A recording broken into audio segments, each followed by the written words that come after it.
that would do awful things to our market. I think though the biggest winner is construction. I think it's gonna be the number one thing.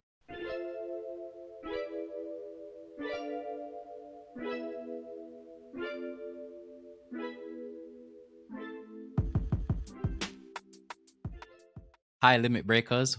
Welcome back to another episode of the Limitless podcast. My name is Dr. Thaon Simms, one of your hosts, and joining me as always is your co-host, Dr. Matthew Preston. Hail up the people, and Matthew. Hey guys, what's good? Excellent. And today we're breaking down one of the biggest conversations that have been happening in Jamaica as of recently, and it's the 2026-2027 budget debate. You know, we had big people like Favour Williams, Julian Robinson spoke, Andrew Holness, and Mark Golding, the leader of the Jamaica Labour Party and our Prime Minister, and the leader of the opposition, People's National Party, Mark Golding spoke. You know, they both came with different cases. And now that the debate is done, we kind of want to answer some of the real questions. What does this budget actually mean for Jamaicans? You know, what does it mean for businesses and especially for investors on the JSE? So helping We're putting me on our to economist hats today. Yeah, Preston's gonna help us, help me, and we're just gonna have a chat about what we liked about the debate. There are some things I liked, some things needed to happen. You watched it live? No, I didn't. I didn't watch it live. Did you watch it live? No. Yeah, I just skimmed through like the YouTube, like their clips, and then I'm really happy that they put it on YouTube. Yeah, big up JIS for that. It's on JIS's YouTube page. Jamaica Information Service. Yeah, and then some of the documents. It's funny because there are actually some documents, I think, also on JIS's website that I got, which was like the revenue measures and estimates of expenditures and a bunch of documents that, you know, we went through. You don't have to go through because we'll just be talking about the things that we kind of liked and saw and things that, you know, would affect majority of people. So I don't know how you want to jump in with this, Preston, because we are always, you know, just freestyling it. But yeah, so all right, let's first highlight that the debates happened in the House of Representatives and it ran across multiple days. So I remember there being specifically either 4 or 5 days. So March 10, you know, the Honorable Favour, I think she's also a doctor too, Favour Williams, Minister of Finance, she gave her opening presentation. Then a couple of days later, Mr. Julian Robinson, opposition spokesman on finance, also gave his views, and it was almost like a rebuttal and so on. Then you have Mark Golding on March 17th, leader of the opposition. He gave some words, and then you had, you know, most honorable Andrew Holness also giving his perspective from the government side. And then you have Dr. the Honorable Favour Williams, Minister of Finance, closing out the presentation. And that was when? Yesterday? Or the day before that she closed it out? Because we're recording on the 26th of March, 2026. So we've had a little bit of time to, you know, digest everything that was said. And we kind of want to highlight certain things that, you know, need to be highlighted. So for me, starting off, I think of it as the same way I think of stocks, where, you know, the government, I think of it as an entity or a company, and how they've put forward certain things is that, one, they're going to run a budget deficit, meaning they're going to be spending more than what they're collecting. And you know, they said that was because of Hurricane Melissa. You know, so the government has some, you know, I think based on fiscal rules, you shouldn't really do that, but we have those are suspended after Hurricane Melissa. So the government has room to run that deficit. And I think that's the whole foundation of this entire debate, right? Because of Hurricane Melissa, we have to rebuild. We have to rebuild stronger. and so on. So we have to pump more money into all of that, like bolstering the economy, rebuilding infrastructure, all of those kind of stuff. So yeah, I'm gonna ask you a question, Preston. What was one of the things that stood out to you in this whole budget presentation or the debates? Name one thing that stood out to you? Well, not really the debate aspects. I was just really more focusing, I guess, on the budget. I think, well, something that, I guess the sugary drinks tax is something that they've been talking about for a while. And, it finally seems to be coming into play. I still need to, I guess, clarify the specifics of it. And yeah, to see like, okay, what exactly is deemed a sugary drink? Is that specified? Like, have they said, okay, it's 10 grams of sugar, 15 grams of sugar, 20 grams of sugar, 1 gram of sugar, those kind of stuff, like the specifics of it? I mean, yeah, they've been talking about it I think we were talking about it for over a year started now. Tickers, which was like 2024. So 2 years. Every listed company that did it, we were like, hey, if the sugar drinks tax comes into play, this could impact them possibly. Yeah, you guys can look back on some of those episodes. I remember we did it for Lasco manufacturing. We did it for quite a few tickers, actually. We spoke about the sugary drinks tax. Price Separate, all of them. I mean, almost everyone sells sugars in almost everything. So yeah. So my understanding for the sugary drinks tax, and I just thought it was interesting because of how it was rolled out. So it's like the or the sweetened beverage tax. I would call it sugary drinks tax, right? The original plan was to tax every single milliliter of sugary drink the same way. So let's say, give you an argument, say it was like 2 cents per milliliter. So whether the drink actually had a lot of sugar or a little bit of sugar, they would be taxed the same amount. But what changed is the government actually switched to taxing based on how much sugar is. Wait, where is that? Where can I read that? In the drink. I'm gonna have to find that. I don't even know where I'd find that now. These are just in some of my notes. So this was probably from, like, I think JIS and some of the I'll documents. look it up in the meantime. Yeah, so the government actually switched to taxing based on how much sugar is actually in the drink. So what they're doing now, it's 22 cents per gram of added sugar, effective May 1, 2026. So it's pushed from April 1. Added sugar. So if it has sugar based in it, if it not... Yeah. Okay. Can you put that into context? Like, how much is what's that popular, like, at Crown Water? Yeah, I think Crown Water has 36 grams of sugar. Don't quote me on that. I don't know how I pulled that out, but I know it's at least 30 35, grams. close enough. 36, close enough. I'm looking on the screen. I see includes 35 grams of added sugars. And it says the total sugar is 35, so they add all the sugar to it. So, and you're saying how much? 0.22? 22. Yeah, 0.22 cents per gram of added sugar. So then that would be 7.7, so $8 more. So round it up to 10. So how much is our Crown Water now? Great question. I don't buy sugary drinks. It's likely it's probably over $100. Yeah. So we're not really sugar lovers here on the Limitless podcast. I love sugar. I just try not to drink sugary drinks, but I have a whole bag of chocolates from Career Day. Slight tangent, but I spoke at a high school's Career Day, and the way I always get kids to cooperate is just bring in candy. So I have a ton of chocolate left, actually, so I've been going through it, which I need to give away. But yeah, I'm looking online. So, well, this is High-Low's website, but High-Low's, this is saying, so the High-Low's three Grace. Let me see. So okay, a 600 mil is a 600. This is water. Oh, this is water cranberry water. Bills. Yeah, bills 37. So then they'd probably raise it. Interesting. So how much is the price? How Yeah. much do you think the price go raise by then? 120.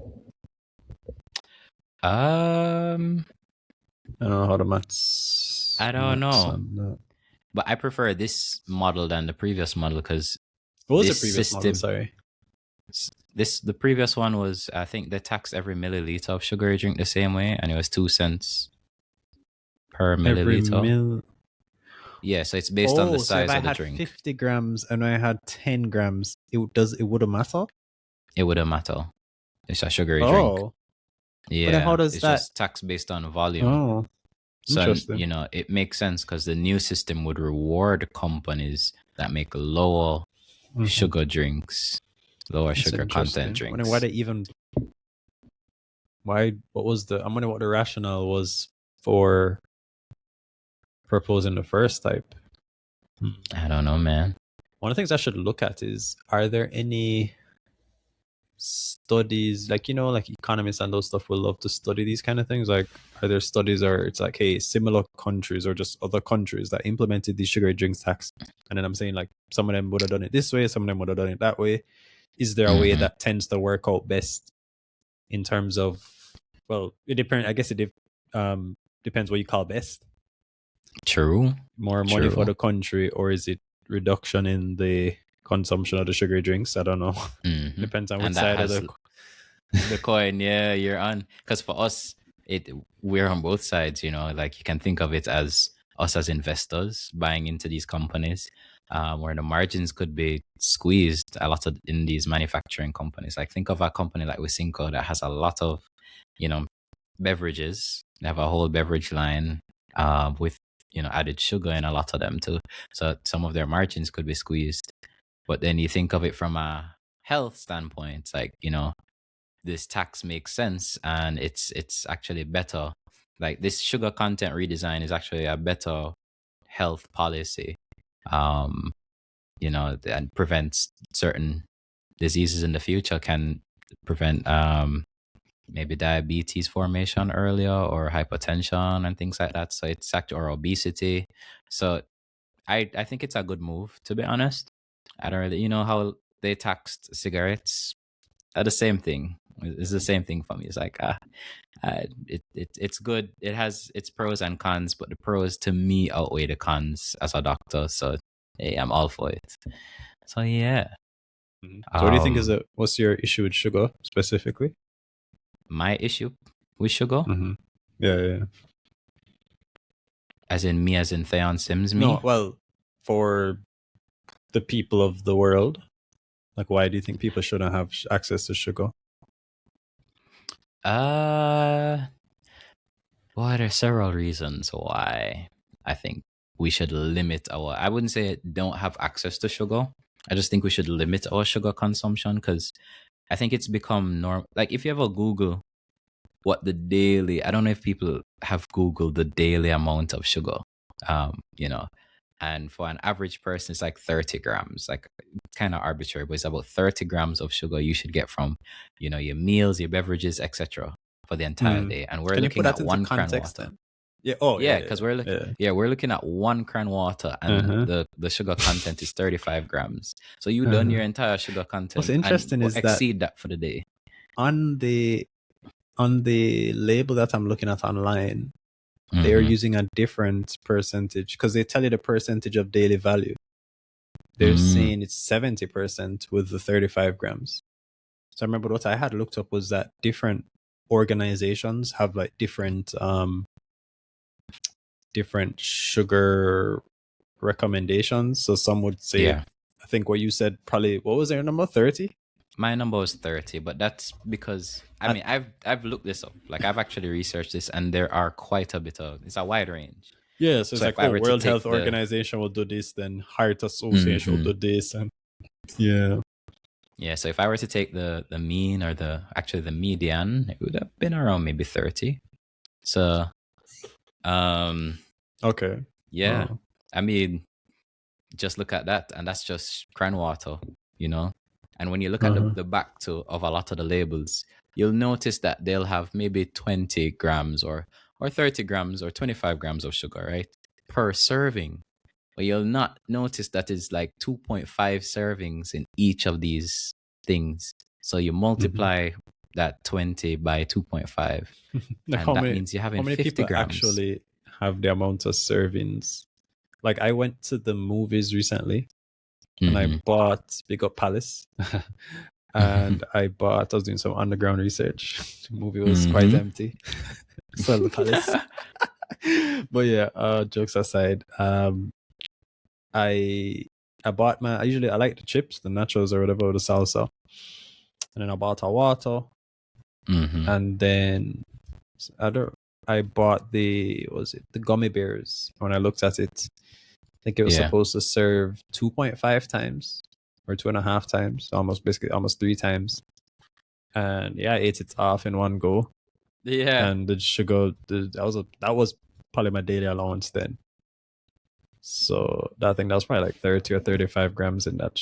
So yeah, like how many Yeah. people actually eat that? Their daily It amount. wasn't I don't think it was a big bag. It was probably, I don't know how many gummy bears are in it, but I'd probably say under 20. Gummy bears are tiny, you know? Yeah.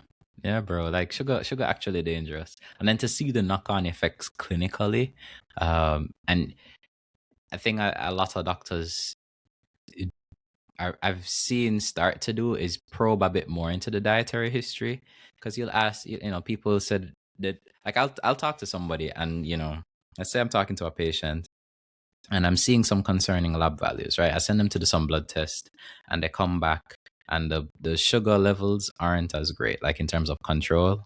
Like, we know things like HbA1c, which is what the sugar levels have been like for the past 3 months, and that's a bit elevated. And they're going into what we call pre-diabetes. So they don't meet the criteria for diabetes, but they're heading there in that direction, right? And you probe the dietary history, and you're like, what are you eating throughout the day? What are you drinking throughout the day? And you'll realize how normalized it is to just consume one Pepsi for the day, or to just consume, how much, sugar you put in your tea. Oh, 2 teaspoons or 1 teaspoon, but it's probably like a tablespoon or so on. And you'll start to realize where all of these factors that increase their risk of, like, it's so normalized, growing up, going to school, you buy a bag juice, you buy Pepsi and so on. And so you continue with that same trend, and no one is really telling you, oh, this is really bad for you.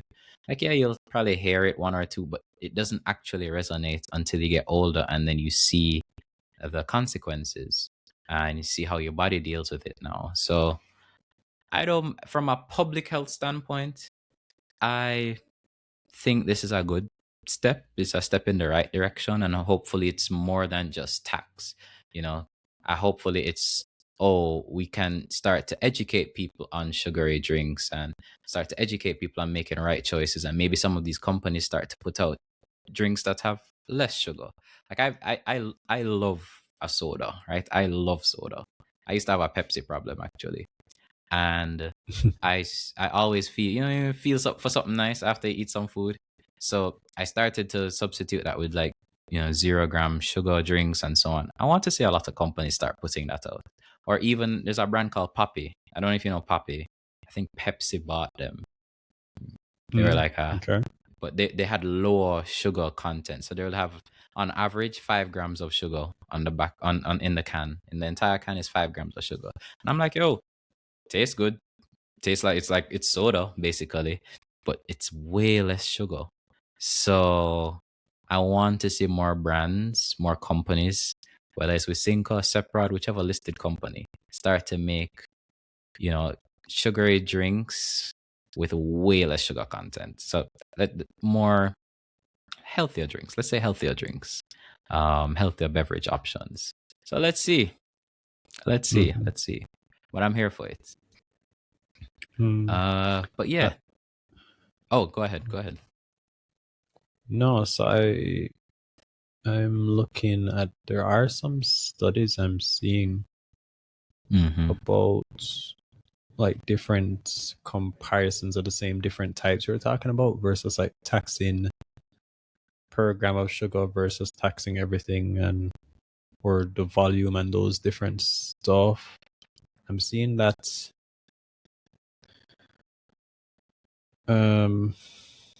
this is saying that the absolute sugar content tax is the one that wins in terms of health and economic benefits. There were estimating about like 1 million lifetime less. It would prevent over 1 million people from having heart and blood vessel disease and diabetes. It would save 53 billion versus. Oh no, they're saying the volume tax, when they did some sort of estimate, would save 1 million people from having diabetes or heart and blood vessel disease, and would save 53 billion in terms of cost, I guess, related to the cost of their healthcare versus the. Oh, so you could save 2 times as many people from having the disease and almost twice the amount of money. Interesting. Yeah. Okay. Yeah, bro. Yeah. Do you think it will really make a dent? Mm-hmm.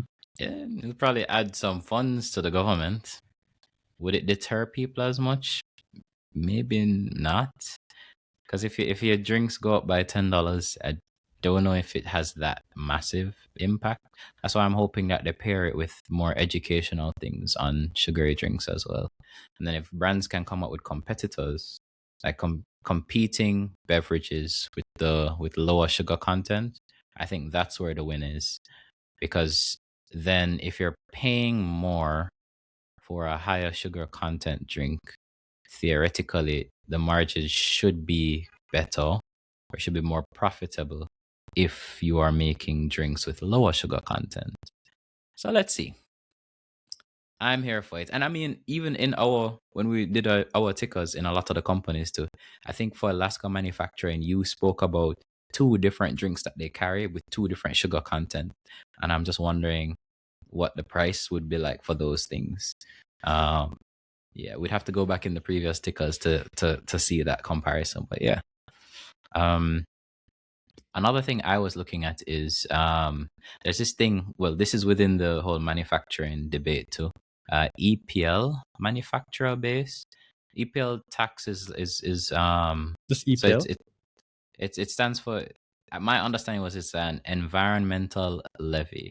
So it's a tax on certain products. It's a tax the government charges on goods, on certain goods, to encourage businesses to use more environmentally friendly products and so on.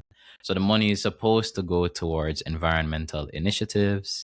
And basically, what happened was, I think they wanted to raise it to 100% of sales. So the EPL base was 75%, and they wanted to move it to 100%.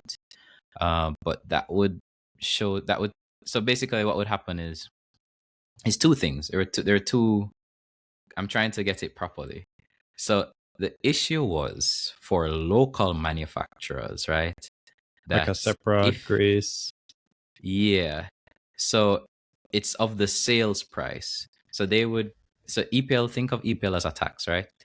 It would be you'd have to calculate EPL on 75% of the sales price of whatever you're selling. Right. So let's say you're selling, let's say a drink, but it's in a plastic bottle. And you should have said it in a Tetra Pak, but you're selling it in a plastic bottle. So because it's plastic, the EPL tax is applied to it. But it's on 70% of the sales price. So it's what customers pay in the stores. So if you sell something for $100, they pay the EPL tax on $75 of it. Right. The problem, I think, was when you raise it to 100%, I think the government said they would have done. They're not doing it anymore. It would have affected imports. Something about what importers do. So importers pay EPL, that same tax, the same environmental tax, but it's on CIF value. CIF is the total cost of bringing goods into the country. So it stands for cost, insurance, and freight. So the cost what you pay for the product, insurance was the cost to insure it during shipping, and the freight is the actual shipping cost. So it would have just worked out to be less competitive. There's a bag of maths and so on, but it would have made imports a bit more competitive compared to our local stuff. So our local manufacturers were like, no, we shouldn't do it. Don't don't increase the base tax from 75% to 100%. Keep it at 75. So I think the government is keeping it at 75, but they're increasing the rates. Like, let's say I think the tax was 0.8%. They're increasing it to 0.85%. Yeah, so that was the only other thing that one of the things I saw in manufacturing. And I think both are important because the government seems to be listening to actual manufacturers. So for the EPL stuff and for the sugary drinks tax. So both of them show that, they're listening to these private sector pushbacks and they're responding. So the sugar content redesign is one thing, and the EPL reversal is another thing too. So yeah. So what? So you're saying there's a tax, which is the same thing as a levy. It's almost like a synonym that was already on both items that are imported or made here. Yes. And but the difference is it's it was going on to the get sales. raised. So the difference is it's gonna get raised. I don't know if it was actually raised. It's gonna get raised from 75 but they're for planning local. to raise it. Yeah. But then they're not going to raise it anymore. Exactly. Okay. Yeah. I guess it's just so the name kind of confused me. It's like this big name, Environmental Protection Levy. Mm-hmm. So I guess the tax is the money from that is supposedly supposed to go to protecting the environment. It's supposed to go towards, I'm not entirely sure if it actually goes directly towards initiatives. I think it actually goes towards a fund or something. I don't remember what. Don't quote me on it. I'll find it. I'll definitely find it and see if I can share it. But I know the money. There's something about the money flowing. I heard it in one of the budget why did that stuff. stand out to you? You're saying that's the one that stood out to you? I said both stood out to me because it's like the government's actually listening to people. Oh, like okay, because private sector pushback and it. they're actually listening and adjusting. Yeah. So yeah. Interesting. But for me, one of the things that I loved and I feel like listeners might like is stuff. This is closer to the market, and I think this was by Dr. Favor Williams. She's the one that spoke about the junior market. Sorry, the Jamaica Stock Exchange establishing a stock market sandbox. Yes. So it's supposed to launch April 17th, 2026 this year. Yes, in a couple weeks or so. And my understanding is it's a simulated, they say it's a simulated listing environment to prepare businesses for being publicly listed. So it's just designed to prepare business for the realities of operating as a listed entity. Quarterly sprints, you have to release financials, good governance, all of those kind of stuff. I think of it as like you ever used to play those, I don't know if you've been to like foreign arcades or so on. I used to play those games where you're actually either riding a bike and you're simulating actually riding a bike, and you lean to one side and the bike leans, or even driving a car and you have the whole you're a kid but you're driving literally a simulated car, and there's like the steering wheel and the gearbox and the clutch and all those things, and it kind of teaches you how to maybe drive stick or just actually drive and so on. Think of it like that. Like it's like a driving simulator for companies where they kind of practice all the demands of being publicly listed without the real world consequences of like getting it wrong. So it's, for me, it's like this, the sandbox would allow, it's low risk. Like it's a low risk environment that allows these companies that want to possibly list, they get exposure, they learn, they adapt, and build capacity before actually entering the market. I just think it's cool because they're targeting.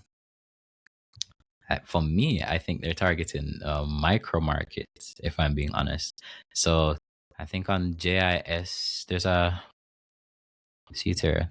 There's an Observer article about it.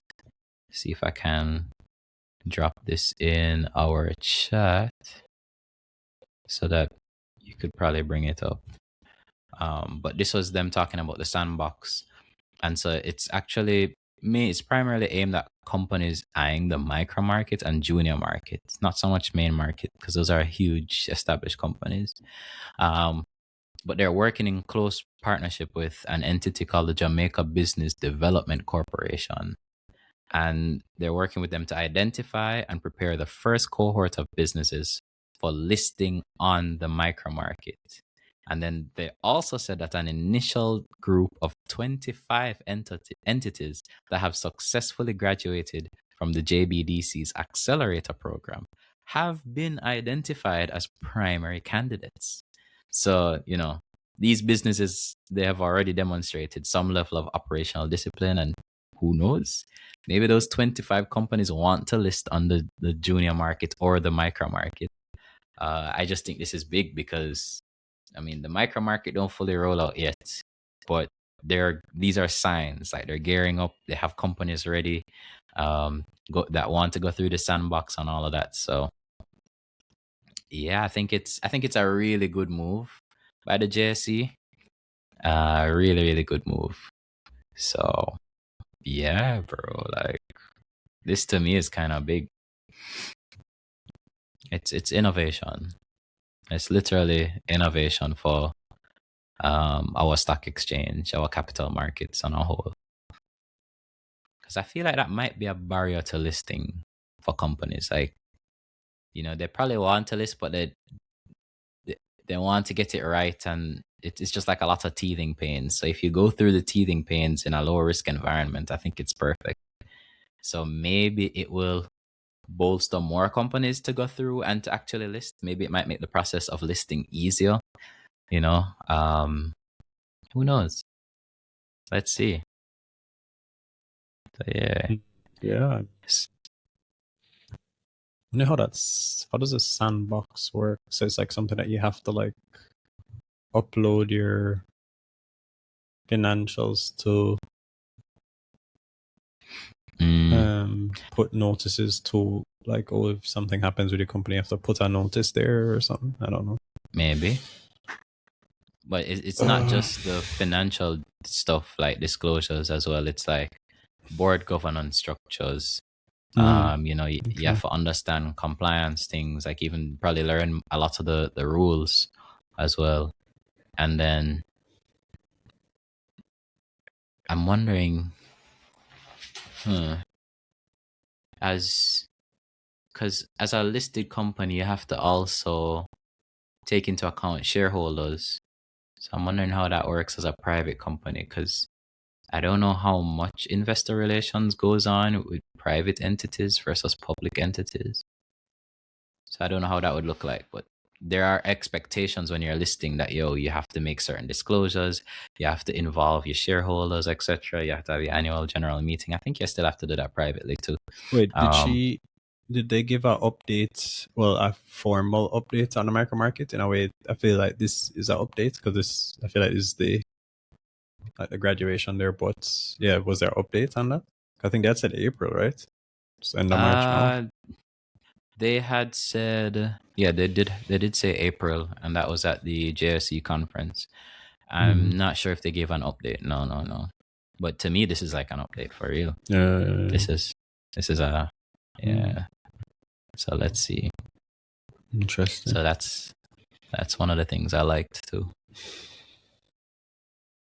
Yeah.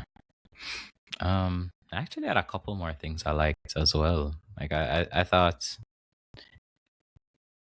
some, what I liked, one of the low key things I liked was when they were talking about pension funds.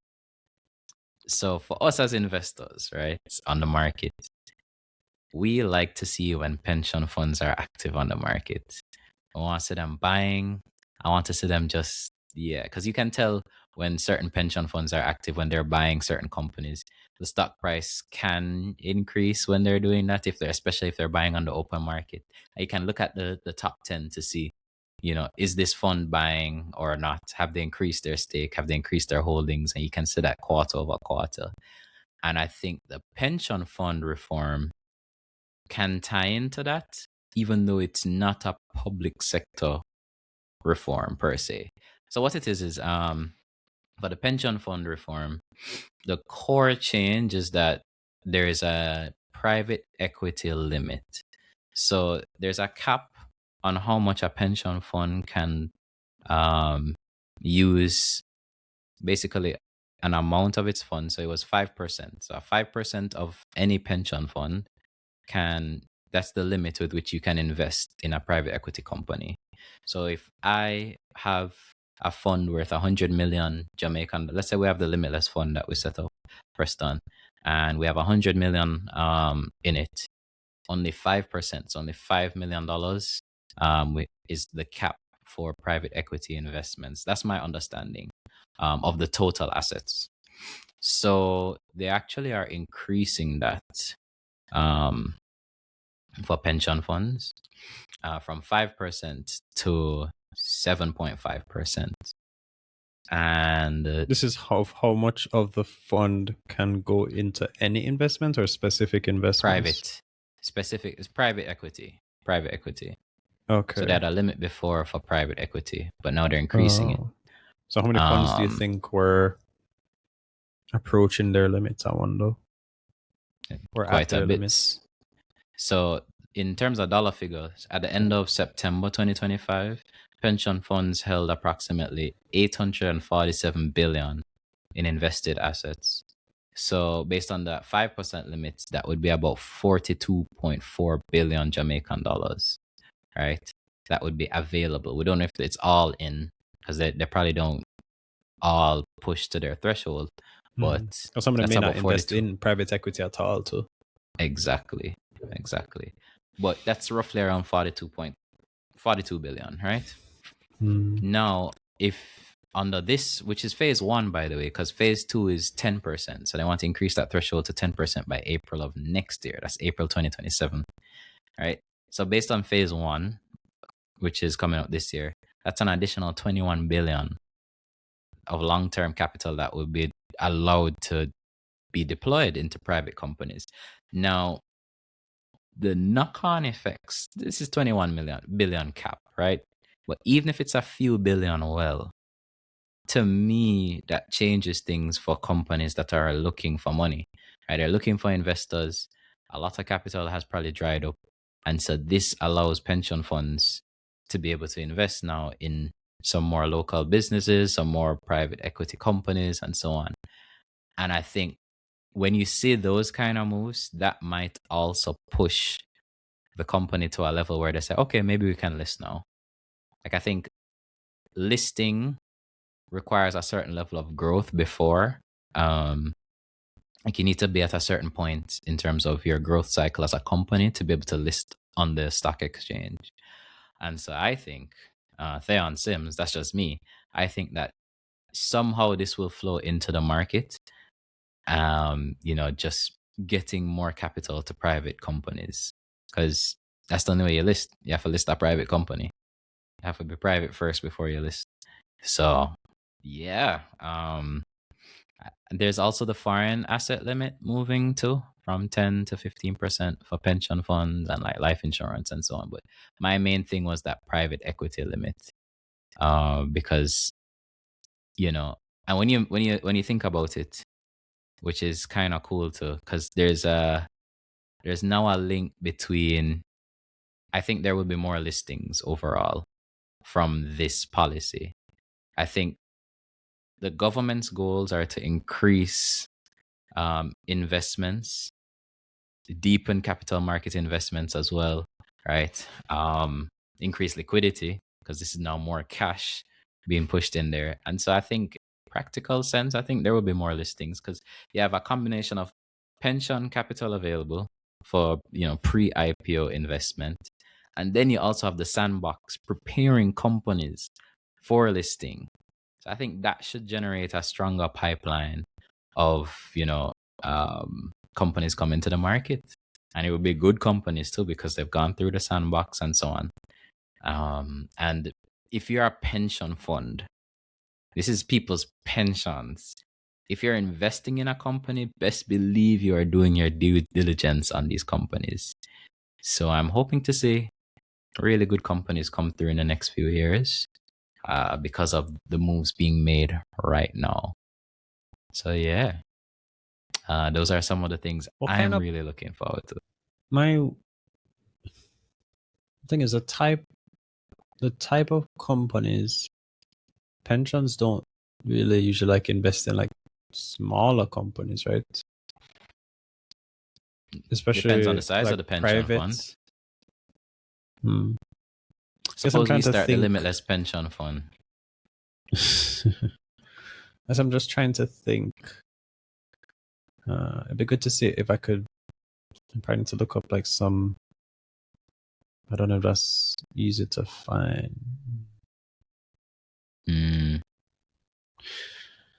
Okay, well, yeah, I think so you're saying they're gonna, basically, there were pensions that had money, that had extra money, and they're like, hey, we would like to invest in these businesses that are private that eventually could become public, or maybe they'll always stay private. Who knows? I don't know if they have like clauses there to say, oh, you must IPO within a certain time or whatever.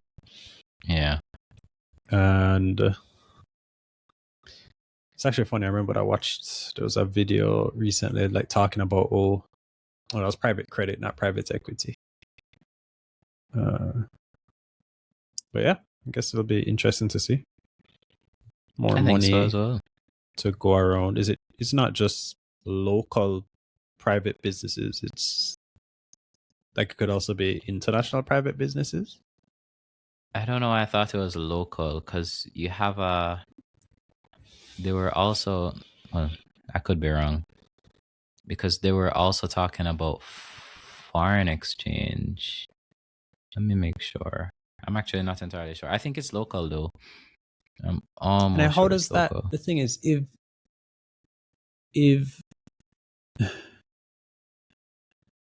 because if I'm a pension, say I already have some sort of limits to invest in public companies too, right? Separate from private companies. So it's almost like you'd say, oh, no more than 3% or 5% of your fund can be in public companies. No more than 5% can be in private companies. If I invest in a private company, well, I'm assuming I know there is a percentage.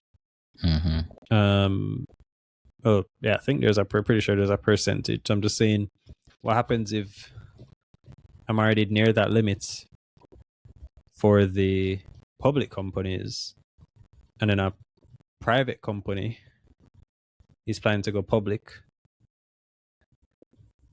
I would then have to downsize something then. If you're unless they increase the limit, or if when that company becomes public, because what is the value of it?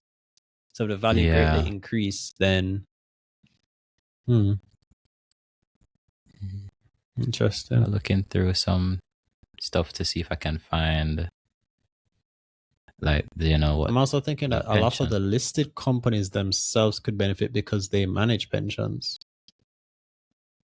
So like Sagicor, NCB. Companies. Oh yeah, true. Yeah, they manage pensions. True. Very, the financial companies, a lot of them manage pensions, right? Yeah. Very, very true. Because you imagine, like, that's so even when companies go to market, that's their exit sometimes. I mean, sometimes pension funds don't exit, but that's a way for them to actually reap rewards on their investments. So yeah, I'm not sure. I don't think there's a blanket cap that says like a percentage. I'd have to keep researching though. Hey, if anybody knows, let us know in the comments. Like, is there a restriction on the percentage of a pension fund's portfolio that can be invested in like a JSE listed public company or any public company? I'm not sure if the rules allow that or don't allow that, I should say. Well, let's see. I'm seeing 10%, but I don't know. That's not a good enough article. So let's see. Let us see.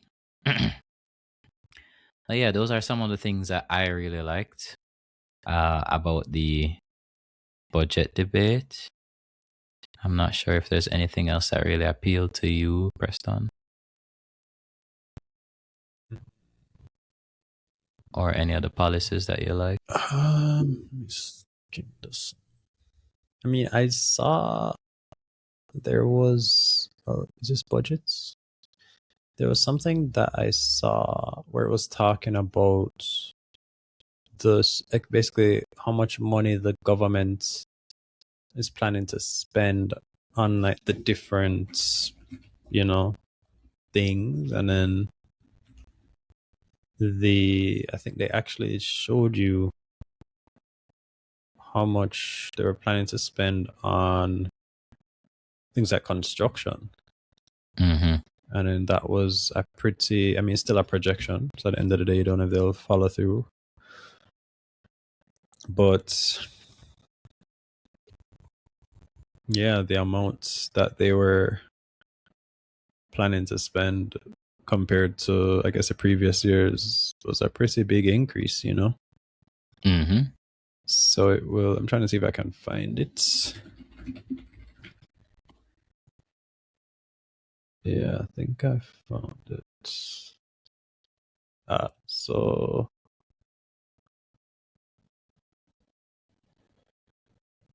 they were showing, so this is it side by side. So on the left is the 2025 to 2026. This is what they had presented. I guess I'd have to look to see, because they put a projection and then you'll show what they actually meet. But like they had projected here, capital expenditure for the central government is projected to be about 62 billion Jamaican. And then they say 49% or half was going to the Ministry of Economic Growth and Job Creation. So just major infrastructure projects. Montego Bay Perimeter Road, 14 billion. Spark Program, 8 billion. Southern Coastal Highway Improvement Project, 2.5 billion. Portmore Resilience Park, 2.5 billion. So there was a lot of construction spending, and they even break it down in terms of other things like Ministry of Health, blah, blah, blah. But then for 2026 to 2027, what they're projecting is, let's say, 199.7 or 100 billion. So they're going from projecting 60 billion last year. I'll try to check after. Okay, 60 billion compared to what they actually ended up doing. But yeah, this is a meaningful increase, no? Mm-hmm. And then there's a 30 billion contingency provision for Hurricane Melissa reconstruction efforts. And then, yeah, there's a Ministry of Economic Growth, Infrastructure Development.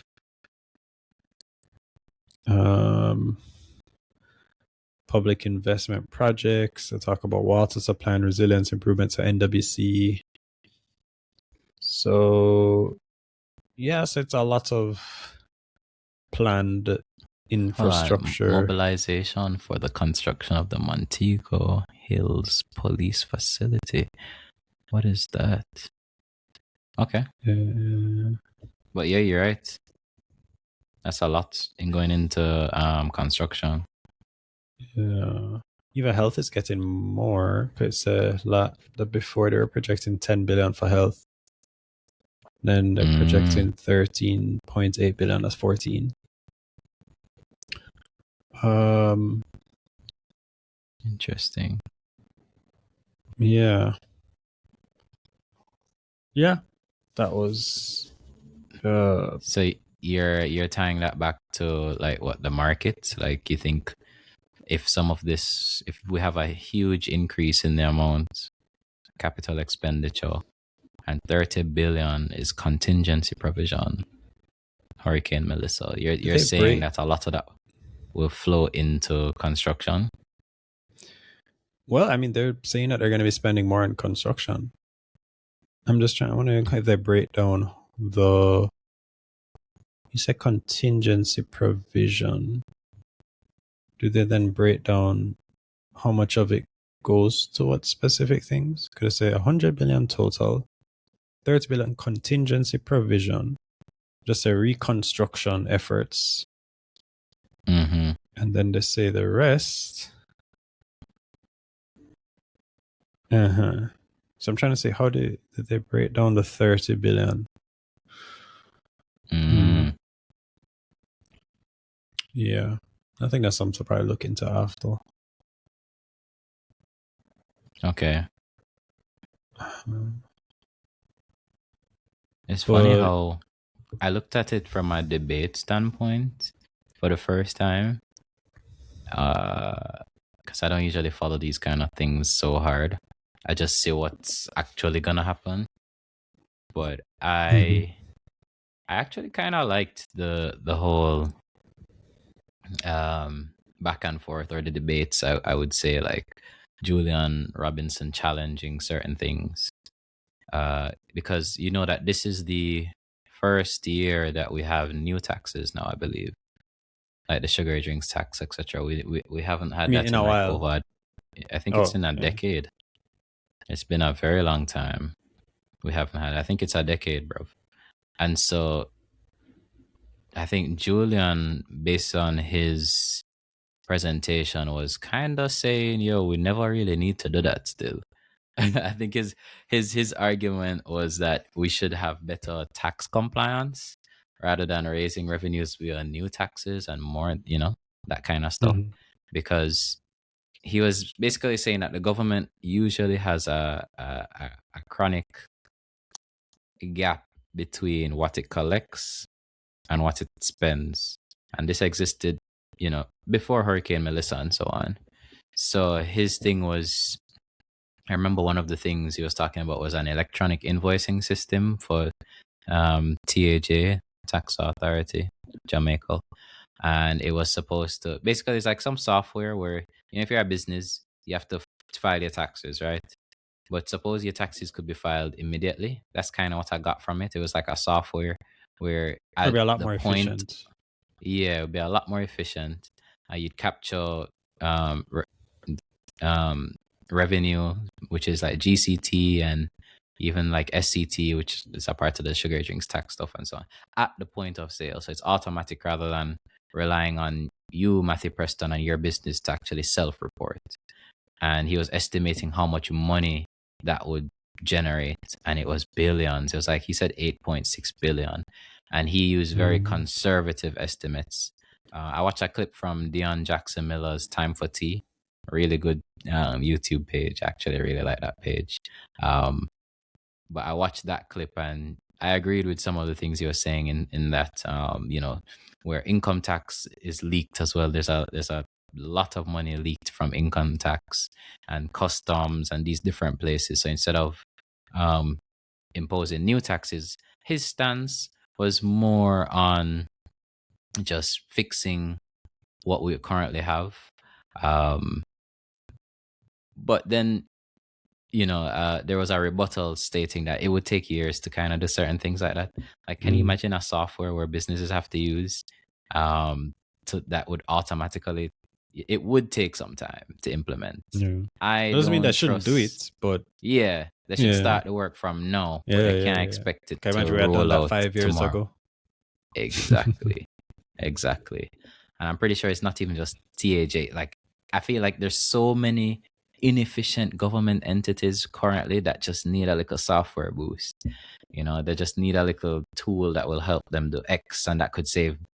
Imagine the impact that he's he's estimating is $8.6 billion of additional tax revenue just from the electronic invoicing system, and that was conservative. Can you imagine that across different government entities? It would be massive, bro. So Yeah, it was just cool to see that kind of stuff, like, you know, critiquing how we do certain things and so on. I like that. I like the back and forth or the repartee. So yeah. Um yeah, I mean, most of the other things were kind of, you know, they didn't really grab me as much. I remember Mark Golding speaking to NHT, which is something I look at too because more own a house now, bro. Like you own a house, Preston? Or you want to own a house, right? You dream of owning a house. Home ownership, the American dream. Right? Or the Jamaican dream. You want to own a yard. And what I've been seeing is that so one of the core arguments from the leader of the opposition, Mark Golden, was that it's not a political channel, by the way. Just letting you guys know. So if you're going in the comments talking about PNP versus JLP, we're just here to make money and here to pre the market, right? And a real impact on us as individuals and maybe just general Jamaicans. But he made a good argument where he was stating that so my understanding of NHT is it was created years ago, God knows when, but I know it was by Michael Manley. And, you pay it, Preston, I pay it. It comes out of our salary, a particular percentage. Every single month it comes out, and a lot of people, and the money is held in a trust, right? And it's to be used specifically for affordable housing, whether that's loans, like your mortgage, or construction, right? And so on. So it's like a forced saving scheme for housing. It doesn't belong to the government. The money more belongs to contributors. But the government, from my understanding, and don't come for me, but they're actually taking money from that scheme. And they've been doing that every single year from way back. Like it's been at least 10 years. I think it was 2013, 2014 is when we started doing that. The government at the time probably was PNP actually, because Andrew came in, I think, 2016. So I think it was 20 earlier, but basically they're taking 11 point something $billion every single year from NHT to the central government for like fiscal consolidation to do whatever they want with the money, right? But if you're taking money out of NHT every year, how does that impact what NHT's mandate is, which is to, is the money actually going back into affordable housing? I don't necessarily think so. So, Golding was actually, and it's been going on for a long time now. So imagine 11 point whatever $billion over a certain amount of years. I think that was about $57 billion in total is projected for the next 5 years if the government kept doing that, like taking out the 11.4 billion. And they've done it for I think about 10 years now. So Golden, that was his point. He was basically saying, he doesn't support that and so on. And I mean, maybe if it does trickle down to me actually getting a house, I support it too, because I need a house, bro. So yeah, I don't think the money would actually become a house. It may not, but I don't really know. I don't know how those things are allocated. And I'm sure the barriers to housing are probably way more complex than that, because I remember hearing they wanted to bring in remote workers, and there was a whole thing where they wanted to start making Jamaica look attractive for remote workers and so on. And if the remote workers flooded our markets, what would that do for housing prices? So I mean, it's a lot more complex, a lot more nuanced than all of that. But it was an But the argument remote where I workers started to think, was this year they're planning for, or yeah, that was also something that they were thinking about, having more remote workers come to Jamaica and digital work here and so on nomads? and spend. Yeah, digital nomads. Yes, that's what they're called. Oh, And they're estimating maybe what, five, like having, I think it was a specific visa for them or something like that they were looking into getting.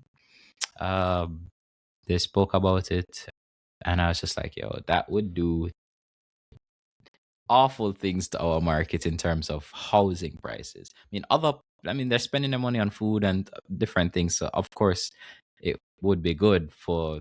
It would have good knock-on effects, but it would also have negative effects on housing. So yeah. Oh, funny! I just saw. Let me show you this. Am I googling?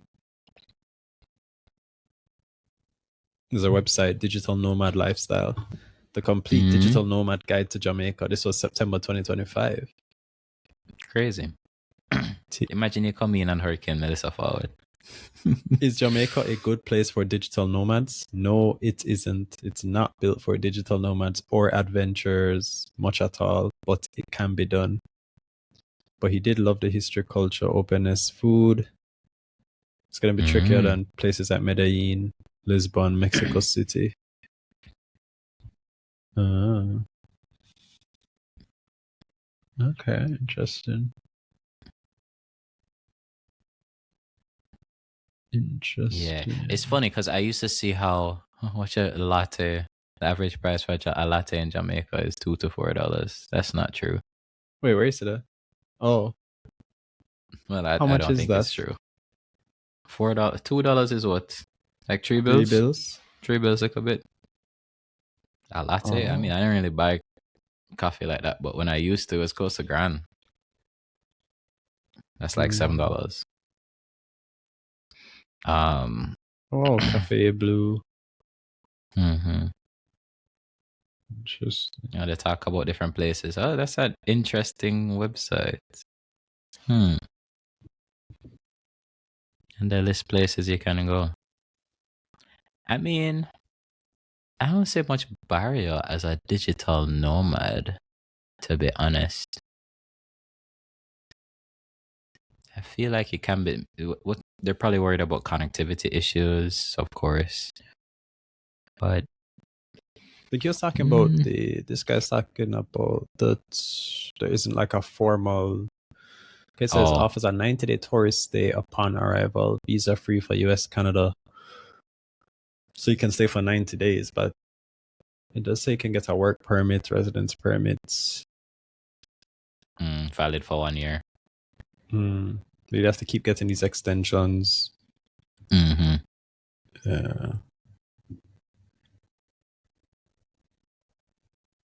Interesting.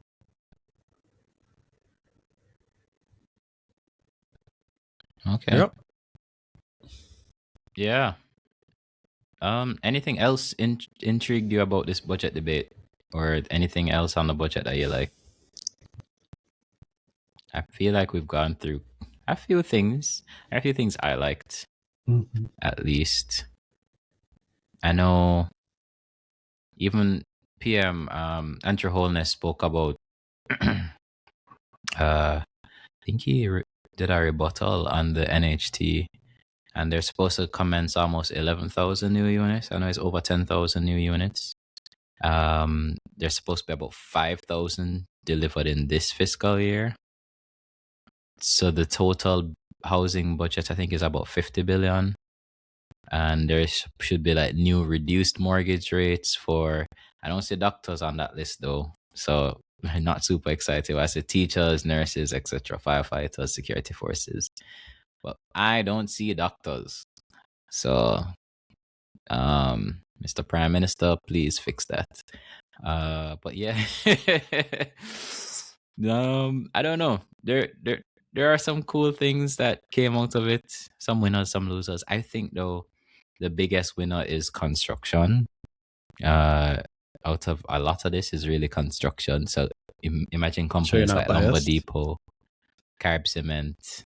Am I biased? You just showed me how much of the bill is going towards that. Well, I mean, that's what they want us. They want to spend.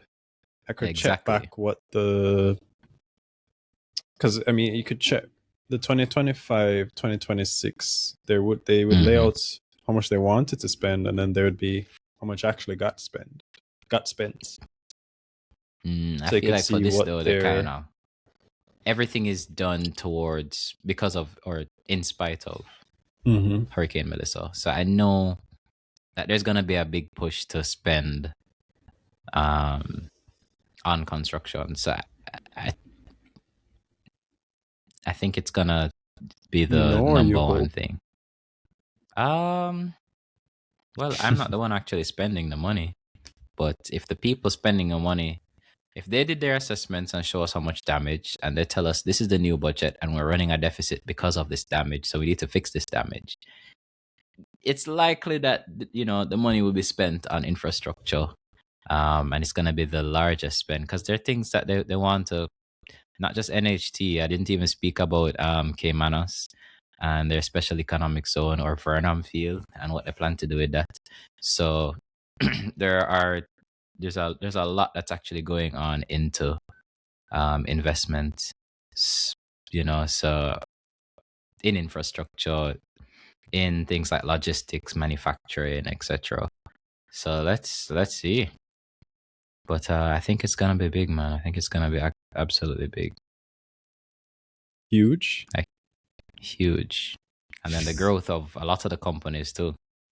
I'm thinking like even like Carib Cement, and we spoke about a few of them. I mean, hey, we had the CEO of Atlantic on, Denal Barnes, and he spoke about Twice. and the second time in that second video, he mentioned something very important about your government spending money and him seeing money actually being spent now. And this is past the relief, this is recovery stuff now. So let's see. I think a lot of the when we see financials coming out from a lot of these companies, maybe they'll look nice, nice enough to buy. I don't know. Might be. Like I see even in the most recent fiscal policy document, they mentioned the capital expenditure for the review period, which would have been the previous year, amounted to 31.2 billion, a shortfall of 18.5 billion or 37.2%, due to the slower than program pace of execution of several planned public investment projects. And they said this also reflected a decline of 15% when compared to April to December 2024. Oh, so it wasn't a full year though. Yeah. Oh, but yeah, last year actually was not a heavy spending year. Doesn't government spending increase GDP? That's one of the things in GDP calculation. Hey, what do I know? I ain't no economist, but I'm pretty sure government spending is one of those things. So let's see. Are you excited? Anything really excites you? From the budget? Yeah. Not really. Same. I mean, I'm still, yeah. Nothing is like, nothing stands excited. out. Yeah, I guess it takes a lot too. Nothing really is just like, oh my God, And there's still more that I need. That document that I want to go through, that's like 100 and some pages. So I'm sure there might be, maybe there are other things there that I'm not seeing yet. So I just need to try to find the time to, or come up with the questions to ask. Truly. Yeah.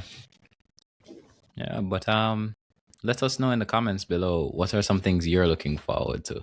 Because for me, it's really, how does this impact the companies on the market, and where are the opportunities that lie on the market? That's the biggest thing for me, because I don't know how else to capitalize on these kind of stuff, right? Don't have enough money to go into real estate yet. So none of those other things are really matter as much. I don't drink sugary drinks, so you could increase the cost by $100. It won't matter as much to me. Would matter to some people though. So, it's really the market that we care about. And the number one thing that I liked, or the two things, were the pension funds and the Sandbox. Because for me, that just possibly means more listings.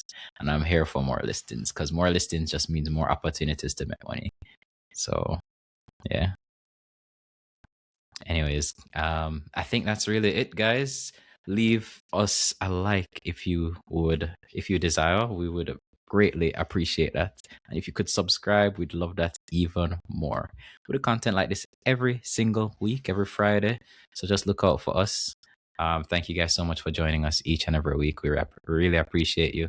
And if you really loved it, share it with a friend, share it with a loved one. That's it. I'm Thaon Simms. Limitless out. Peace.